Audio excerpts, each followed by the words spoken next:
The lobby of Brooks Towers was a place of quiet awe. Glass walls stretched high above polished marble. Sunlight spilling through like a spotlight meant only for those who had made it. Executives strode across the floor in sharp suits. Interns clutched their laptops nervously, and the air carried that subtle scent of money.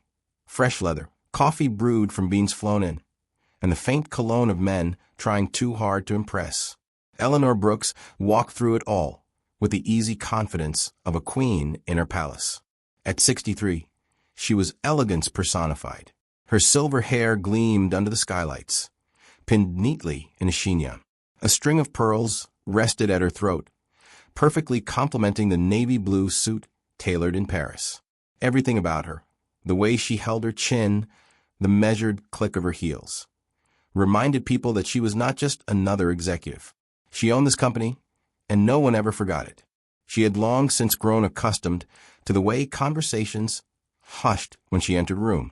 Some thought her intimidating, others admired her fiercely, but no one denied that Eleanor had power.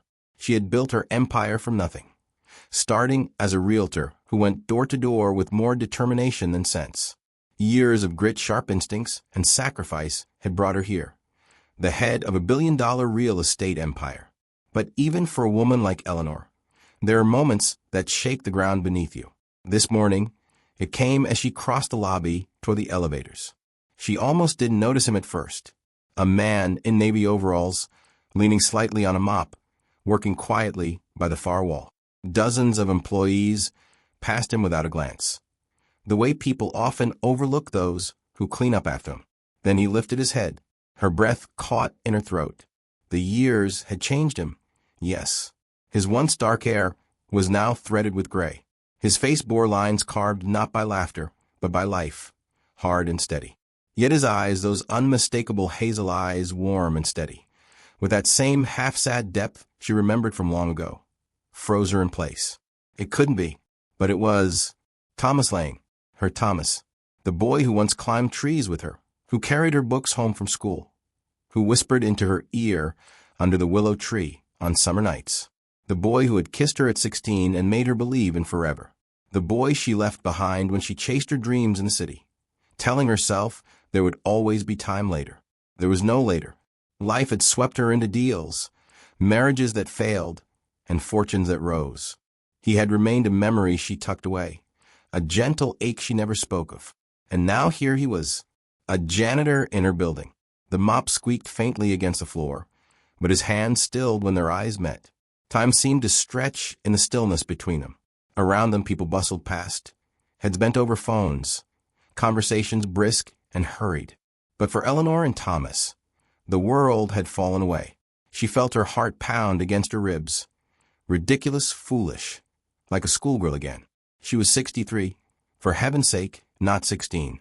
Yet that's exactly how she felt, as though the decades hadn't passed, as though she were still the girl who dreamed of leaving town with him. "Thomas," she whispered, her voice barely carrying across the polished lobby. He straightened slowly, leaning against the mop handle, and the faintest smile curved his lips. Not the polished, practiced smile of a businessman. A real one. Familiar. Dangerous. "Ellie." His voice was low, steady, threaded with something she couldn't name. "You haven't changed a bit." She almost laughed because of course she had. They both had. Her hair was silver now, her body softer in places. Her life one of relentless structure and command. And yet, as he looked at her, Eleanor felt seen in a way she hadn't in years. Heat rushed to her cheeks. She tried to compose herself, to summon the CEO who had negotiated deals worth millions without blinking. But standing here, face to face with the boy, no, the man she once loved, her mind betrayed her. Memories crashed back. The smell of cut grass in summer, the taste of his kiss, the way his fingers had tangled with hers, clumsy and desperate and sweet. She drew in a breath, steadying herself. Around them, whispers had started. A few employees were already sneaking glances, curious why their powerful boss had paused mid-step to stare at a janitor. But Eleanor didn't care. For the first time in years, she didn't care what anyone thought. "Ellie," he said again, his eyes never leaving hers. And something about the way he said it, soft, tender, laced with the familiarity of decades gone, broke down every wall she had built. Her hands trembled. She curled them into fists at her side. "Thomas, what are you doing here?" 1,000 emotions surged in her chest. Shock, guilt, longing. Even the faintest spark of something she had thought long dead. She couldn't tell if she wanted to embrace him or run. But one thing was certain. This moment would not pass like another business deal, neatly closed and forgotten. The lobby suddenly felt too small, too public, too filled with eyes. She needed answers. She needed to know why he was here, why fate had brought him into her empire after all these years. "Come with me," she said, her voice lower now, almost pleading. And before he could reply, she turned toward the elevators. She didn't look back, but her heart hammered as she heard his footsteps following. The doors slid shut, sealing them away from the world. And Eleanor Brooks, Millionaire CEO, realized her life was about to be upended by a man with hazel eyes and a mop. The elevator rose in silence, humming softly as the city sprawled outside the glass. Eleanor's reflection in the mirrored wall was almost unfamiliar. Her usually poised expression had cracked. Her lips trembled. Her eyes darted like a younger woman's caught in a storm of feelings she had thought buried long ago. Beside her, Thomas leaned casually against the rail, mop and bucket abandoned in the lobby. He didn't fidget, didn't shrink under the weight of her power the way most men did in her presence. Instead, he regarded her the way he always had back in their little hometown, like she was Ellie, the barefoot girl who loved to race him down country roads, not the untouchable CEO of Brooks Towers. The doors slid open into her private office on the top floor, all mahogany and glass, with a view that stretched for miles. It was her sanctuary, a space where billion-dollar deals were sealed, and her word carried more weight than gold. Yet now, standing here with Thomas, it suddenly felt fragile, like the empire meant nothing if the man before her could unmake her with a look.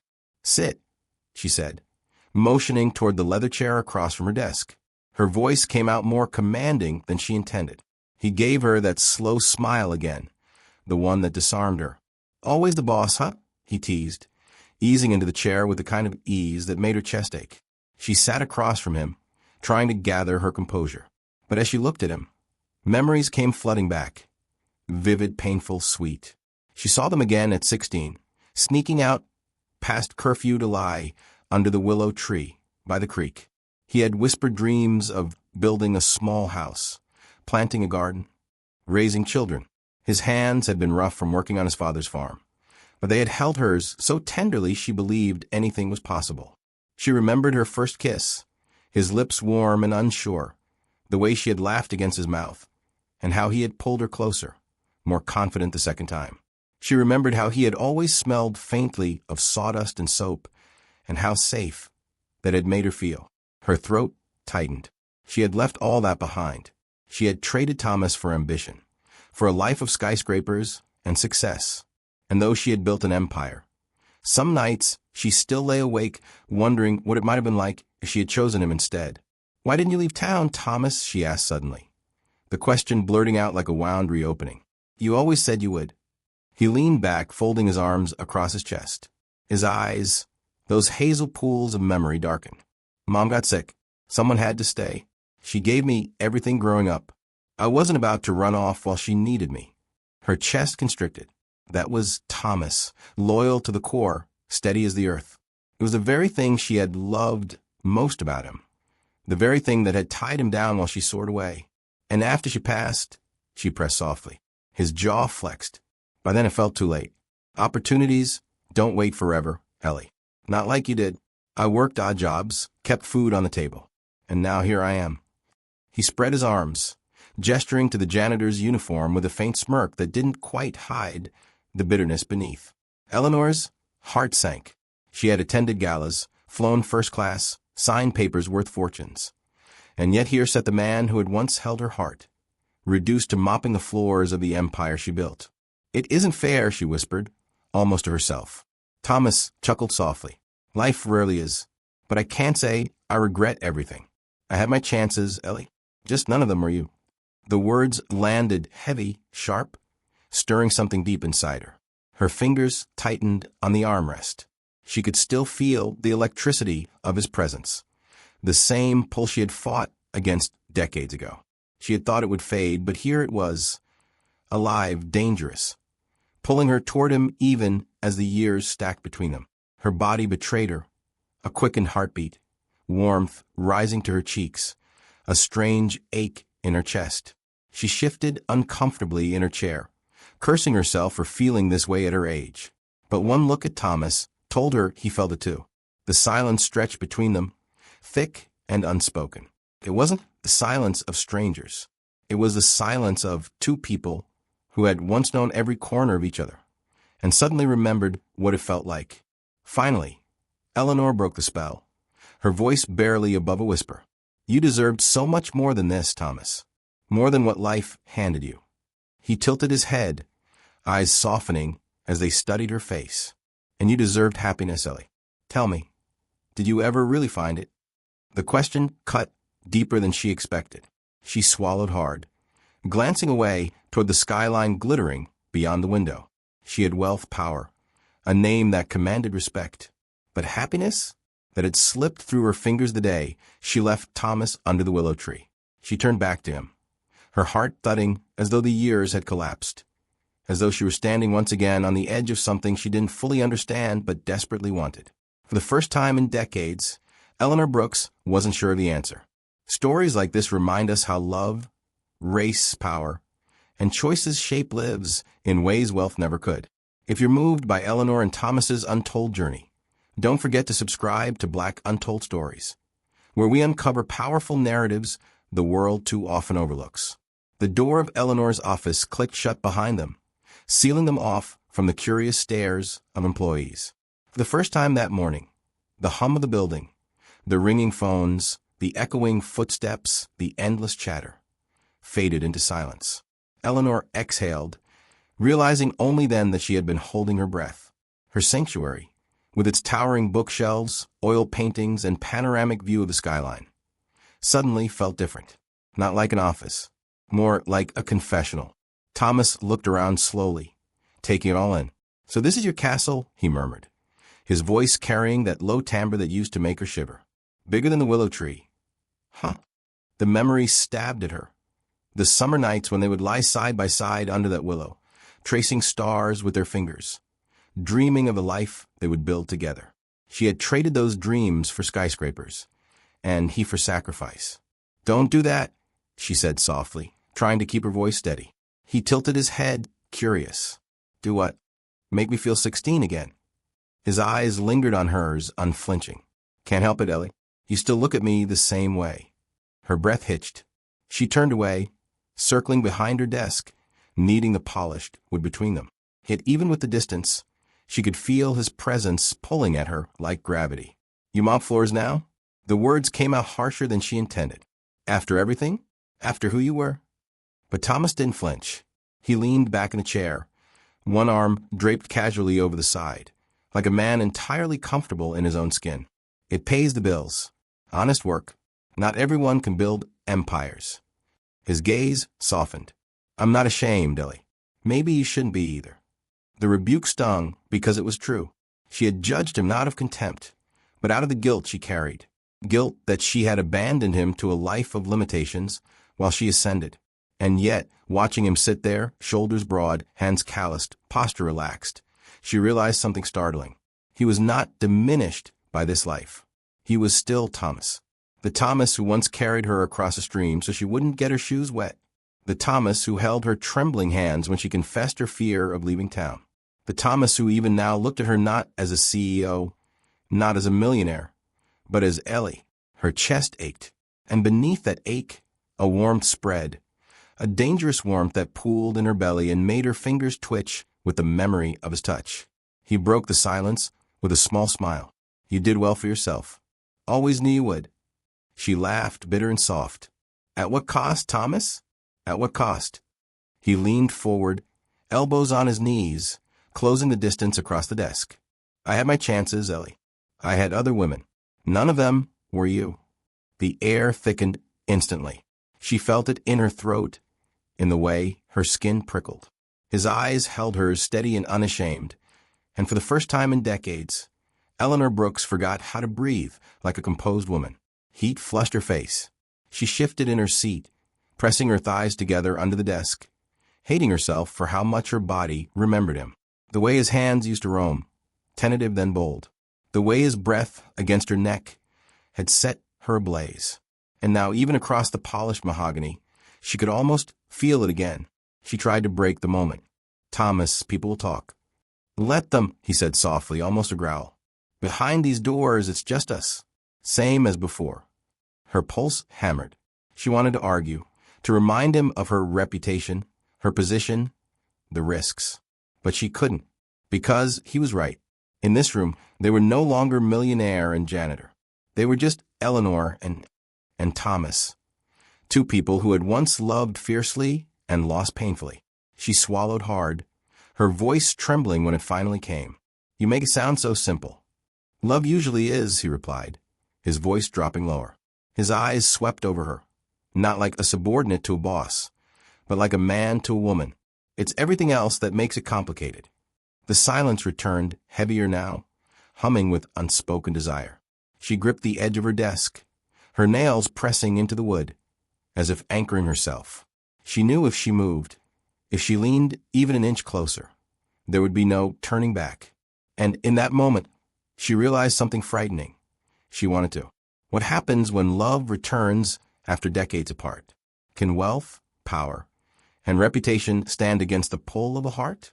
Keep watching and subscribe to Black Untold Stories, where we bring to life the hidden romances, betrayals, and truths the world often ignores. The office seemed to shrink around them. The walls, the desk, even the city skyline outside the glass faded into background noise, like props on a stage. All that remained was him. Thomas leaned forward in the chair, forearms resting on his knees, eyes fixed on her like a man who had waited his whole life for this reunion. Eleanor tried to busy herself, straightening papers on her desk, adjusting the pen holder, anything to distract her from the intensity of his gaze. But no matter how she shifted, she could feel him watching her. "You've done well for yourself," he said again, his voice rich, low, almost tender. "I always knew you'd make it. You were born to outgrow that little town." She gave a soft, bitter laugh. "Born to outgrow, you mean?" The words slipped out before she could stop them. Her chest tightened as regret immediately followed. But Thomas only tilted his head, as though she had just revealed a truth he already knew. "You didn't outgrow me," he said quietly. "You just left. There's a difference." Her throat went dry. She tried to respond, but the weight of his words sat heavy between them. He was right. She hadn't outgrown him, even after decades. One look from him still unraveled her. Thomas's gaze drifted across her face, lingering on the curve of her cheek, the line of her lips. She felt heat bloom where his eyes traveled, as if he had touched her without laying a hand on her. "Ellie," he murmured, his voice softer now. "You haven't changed. Not where it counts." Her heart pounded so hard she was certain he could hear it. Her fingers curled around the armrest of her chair, anchoring her against the flood of emotions surging within her. She wanted to scoff, to remind him of the wrinkles, the years, the scars of life and love. But the way he looked at her, hungry, reverent, achingly familiar, made her feel like that 16-year-old girl under the willow tree again. She forced a shaky smile.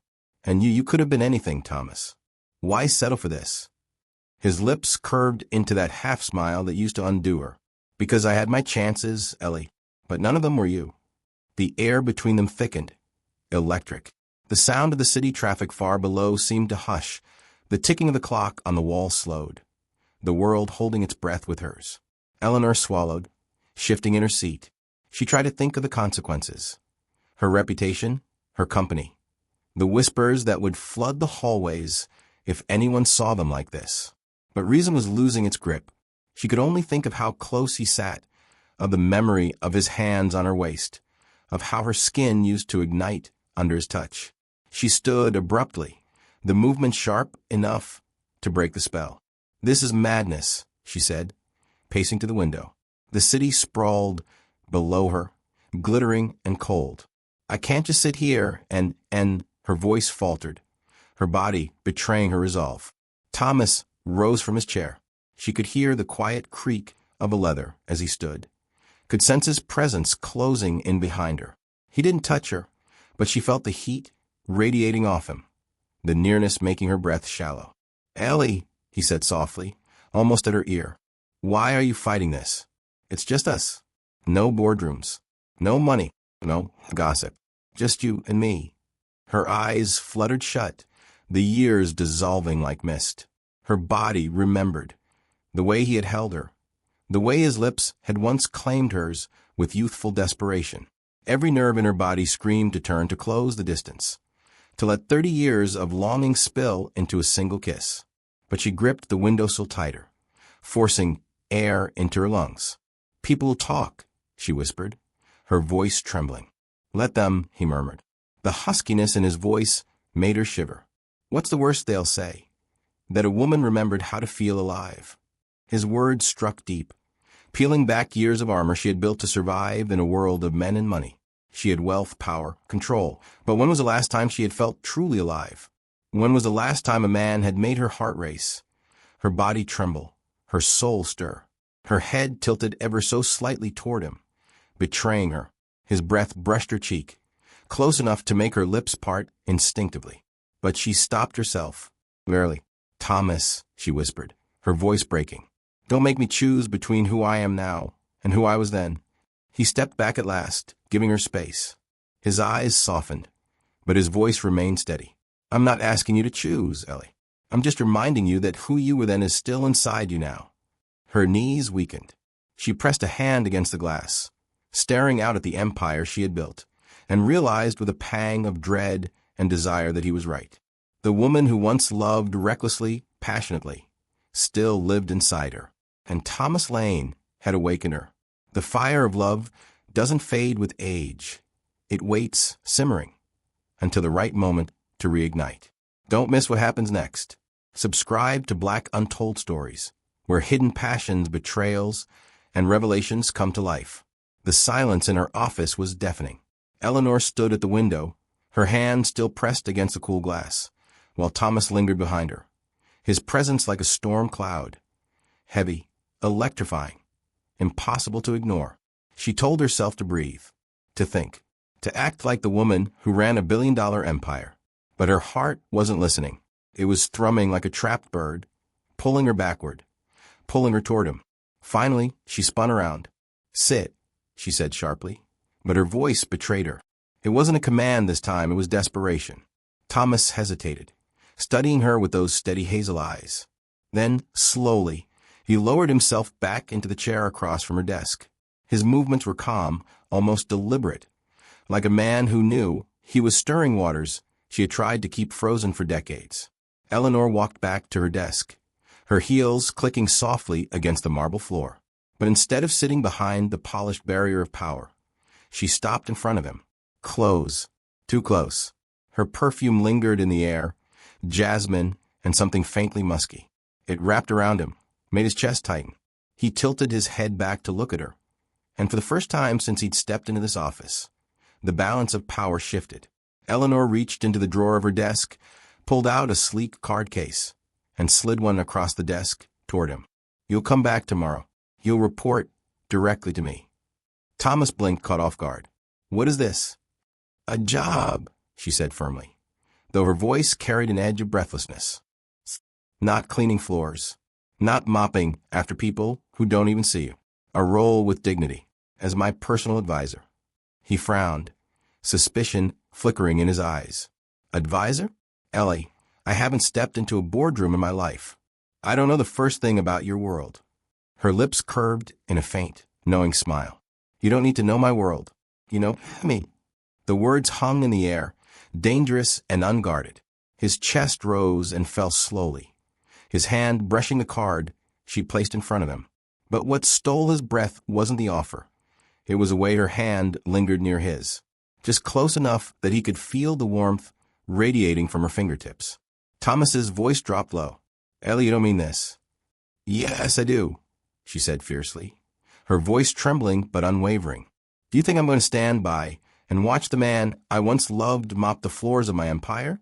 No, Thomas, not when I have the power to change it." Her hand shifted ever so slightly, brushing against his.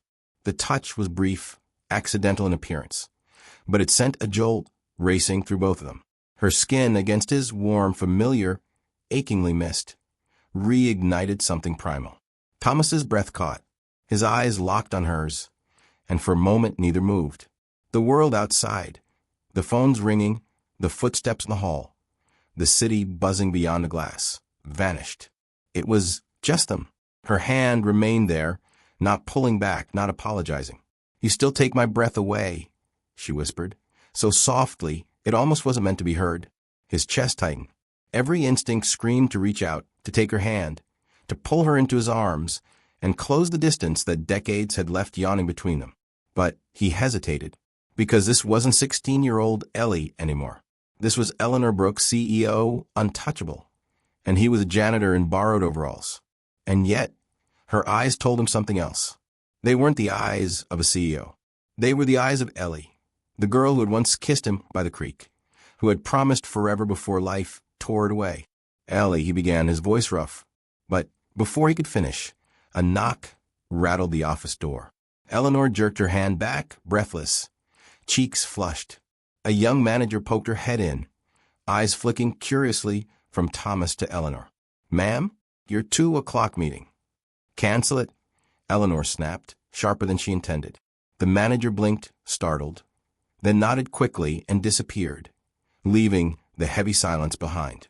Thomas raised a brow, half amused, half shaken. "Cancel your meetings? For me?" Eleanor stood tall, reclaiming her composure, but the fire in her eyes betrayed her. "For us," she corrected.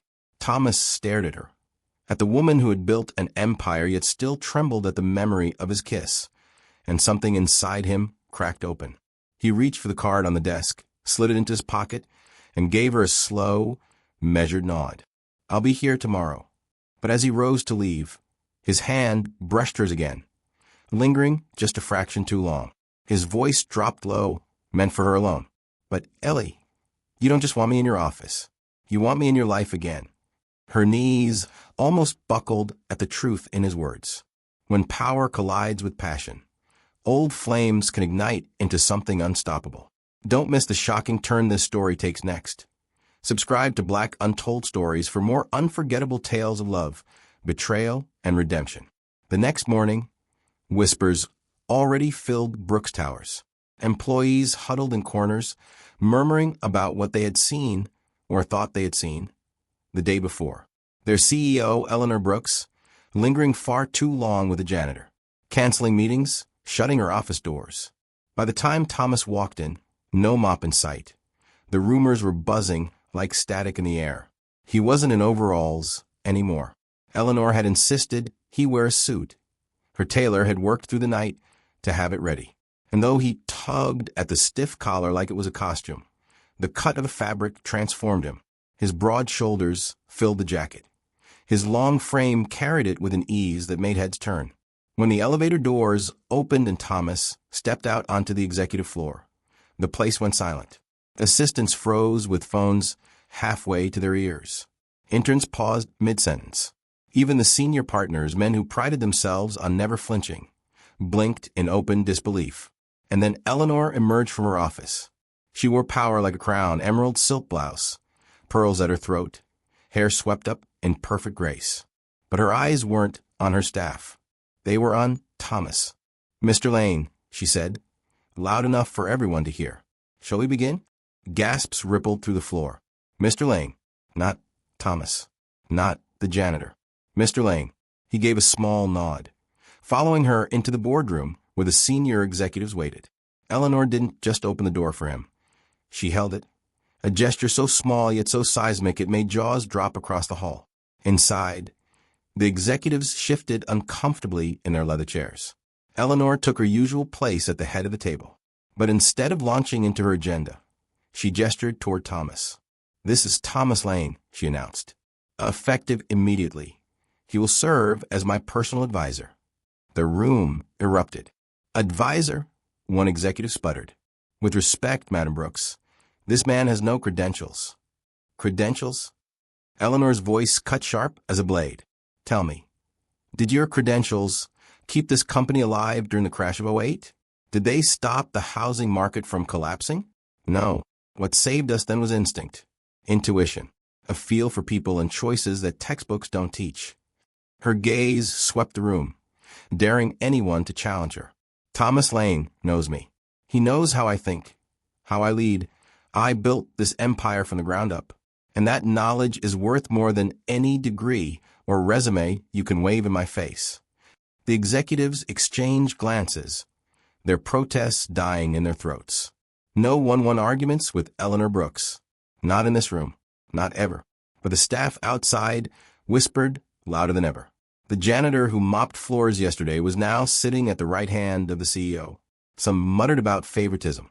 Others about scandal. A few, braver than most, smirked knowingly, their minds running straight to the possibility of romance. Eleanor didn't care. For the first time in years, she felt untouchable not because of her wealth or her title, but because of the man sitting beside her. As the meeting dragged on, her hand brushed his under the table. It wasn't accidental this time. It lingered. And though neither of them looked down, both felt the jolt, the quiet acknowledgement of something far deeper than business. When the meeting adjourned, Thomas rose with her. Together, they walked out of the boardroom. Together, they faced the stares, the murmurs, the sharp intake of breath that followed them down the hallway. And Eleanor, regal as ever, didn't shrink from it. Instead, she slid her hand into Thomas's, lacing her fingers through his. The entire floor froze. It was the kind of silence that crackles, the kind where hearts pound and pulses race, the kind that happens right before history bends. She lifted her chin, her voice carrying across the stunned room. If anyone has a problem with Mr. Lane, they can take it up with me, directly. Her words echoed like a hammer striking marble. And then she smiled, not the polite, polished smile of a CEO, but the radiant unguarded. For Thomas, it wasn't about the suit or the title or even the astonishment rippling through the company. It was about her hand in his, her decision to stand by him not in secret, but in front of the world. The empire she had built stood taller than ever that day, not because of its towers of steel and glass, but because its queen had chosen love over appearances, heart over gossip, truth over fear. And everyone in Brooks Towers learned a lesson they would never forget. Money could command respect, but only love could shock an empire. Love doesn't retire with age. It grows bolder, braver, and far more unstoppable. If Eleanor and Thomas's story moved you, don't miss the next Untold tale. Subscribe to Black Untold Stories, where we uncover the romances, betrayals, and triumphs history tries to keep hidden.